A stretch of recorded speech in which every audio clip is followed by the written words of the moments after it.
পরস্পরের সাথে জমাট বসে। তাই বন্ধুরা আমার, আমরা 5ই আগস্টের পর যে মুক্ত বাতাবরণ তৈরি হয়েছে, যে মুক্ত পরিবেশ তৈরি হয়েছে, যে স্বস্তি এবং শান্তিদায়ক যে পরিবেশের মধ্যে আমরা প্রাণবন্ত গণতন্ত্রকে পাওয়ার জন্য আমরা এখন অপেক্ষা করি।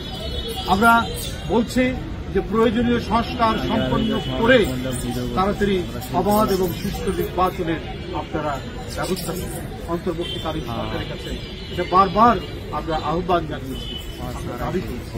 এই নিয়ে অনেকেই অনেক ধরনের ভরসা তৈরি করার চেষ্টা করছেন।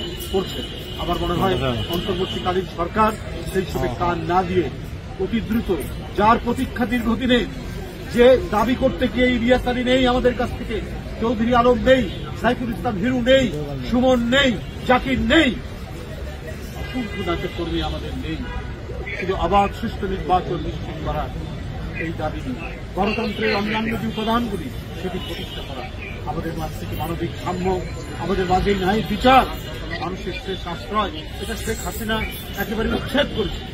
ন্যায় বিচার মানে হাসিনার বিচার, আদালত মানে হচ্ছে আওয়ামী লীগের একটি কার্যালয়, এইটা প্রতিষ্ঠা করেছে। এখন সেই জায়গা থেকে আমাদের ফিরে আসে, আমরা শিল্প সংস্কৃতির চর্চা সেখানেই সমৃদ্ধশালী হবে, যেখানে গণতান্ত্রিক পরিবেশ থাকবে, যেখানে কেউ আগুন দিয়ে কিছু পড়াবে না, যেখানে সবাই নির্মাণ করবে তাদের যে শৈলী, সেই শৈলীর বহিঃপ্রকাশ ঘটাবে। এই ম্যানিফেস্টেশন আমাদের সংস্কৃতির অঙ্গ। সুতরাং আমরা মনে করি যে প্রয়োজনীয় সংস্কার, হ্যাঁ সংস্কার করতে হবে, কিন্তু সংস্কার তো চিরস্থায়ী বন্দোবস্ত নয়, পার্মানেন্ট সেটেলমেন্ট অ্যাক্ট নয়, সংস্কার চলমান প্রক্রিয়া। এখন যতটুকু করা যায় হবে, আবার যারা ক্ষমতা আসবেন অনেক জায়গা থেকে অনেক দাবি আসবে, কথা উঠবে, এটা রাজনৈতিক দল এবং জনপ্রতিনিধিরা সেটা বিবেচনায় নিয়ে সংস্কারের ধারাবাহিকতা চলবে, কিন্তু গণতন্ত্রের ধারাবাহিকতা তো বন্ধ রাখা যাবে না।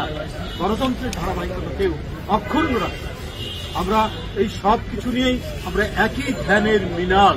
এখানে যারা উপস্থিত হয়েছে, আমাদের শিক্ষকবৃন্দ, আমাদের এখানে যারা ছাত্ররা আছেন, তো অন্যান্য রাজনৈতিক দল যারা আছেন, তারা গণতন্ত্রের জন্য লড়াই করছে।